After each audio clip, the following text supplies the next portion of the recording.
बहू और बेटी को एक माना जाता था, लेकिन फिर अरे शिखा बेटा, तू रसोई में क्यों घुसी रहती है?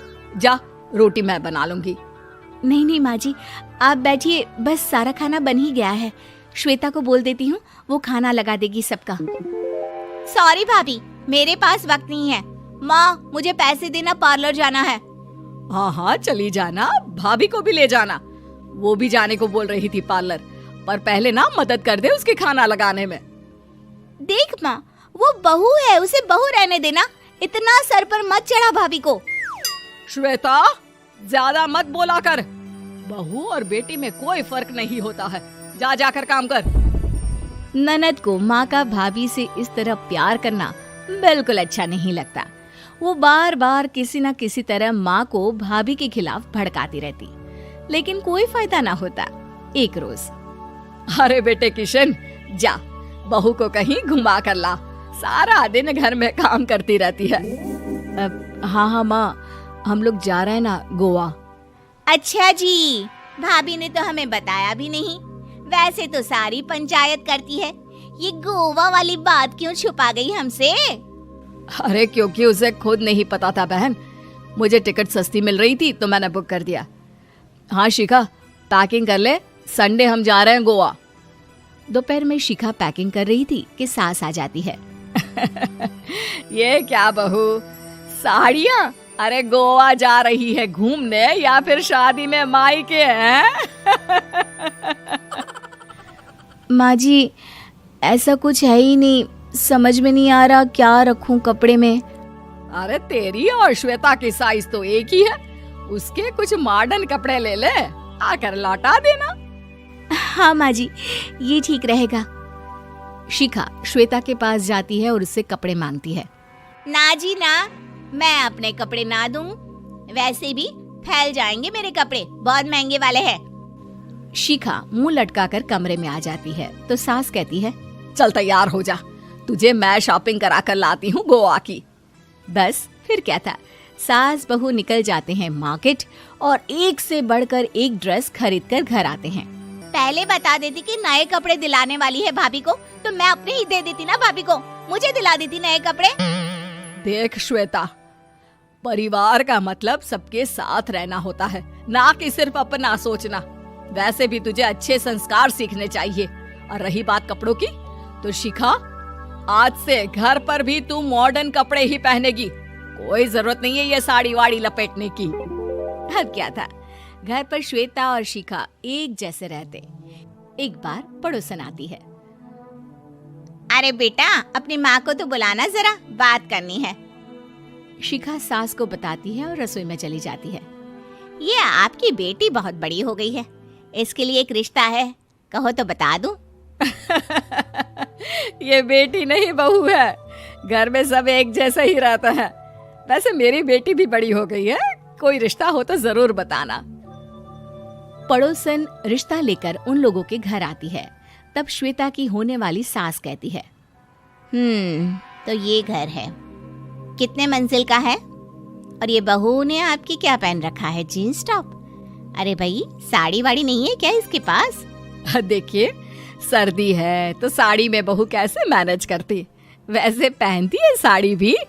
देखिए, हम लोग ठहरे पैसे वाले लोग, कोई कमी नहीं है हम लोगों के पास पैसों की, बहुत पैसे हैं, जमीन, नौकर चाकर, कार, सब कुछ है, लेकिन घर में संस्कारी बहू चाहिए।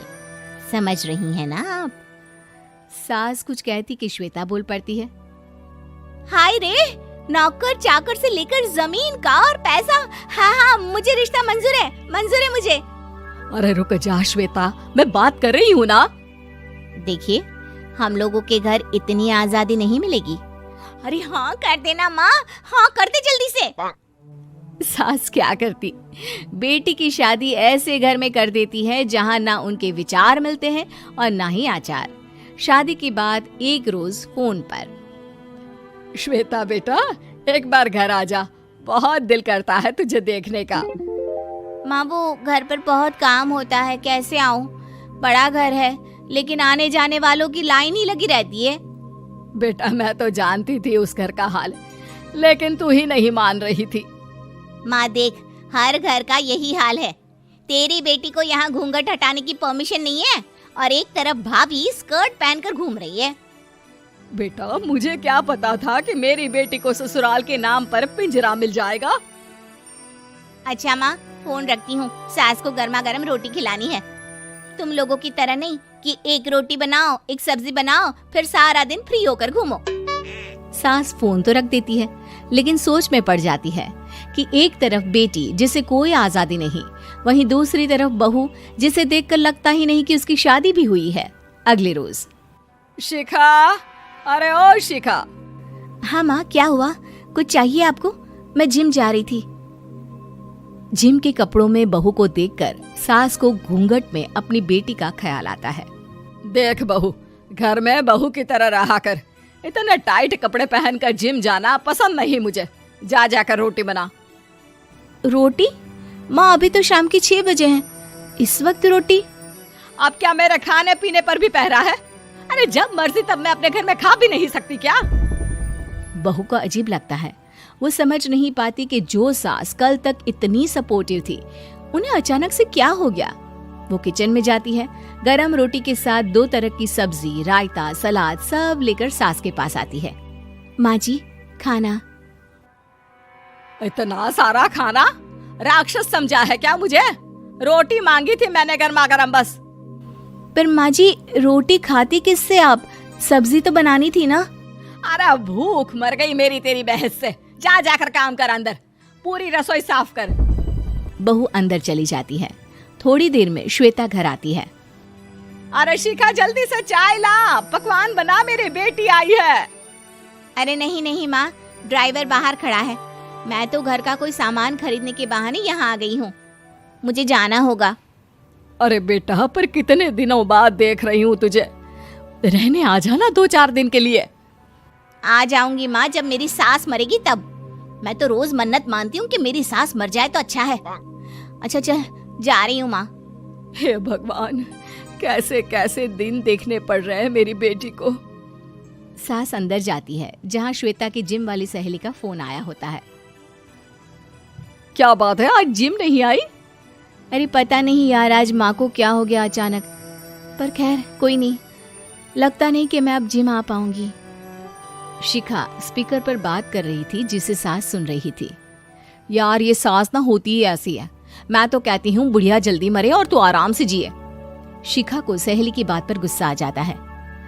माँ के मरने की कौन सा बच्चा दुआ मांगता है मोहिनी? आगे से ऐसी बात मेरे सामने मत करना। हमारे घर की शोभा ही माँ है। क्या हुआ जो थोड़ी सख्ती दिखा रही है? उसमें भी कोई ना कोई उनकी भलाई ही होगी।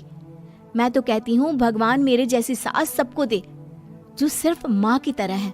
सास वाली तो कोई बात ही नहीं है उनमें। सास ये बात सुन रही थी। उनकी आंख में आंसू आ जाते हैं कि क्यों वो बेटी की किस्मत में बहू को भी भागीदार बना रही थी। शिखा, अरे ओ शिखा, क्या हो गया? जिम नहीं जाना क्या?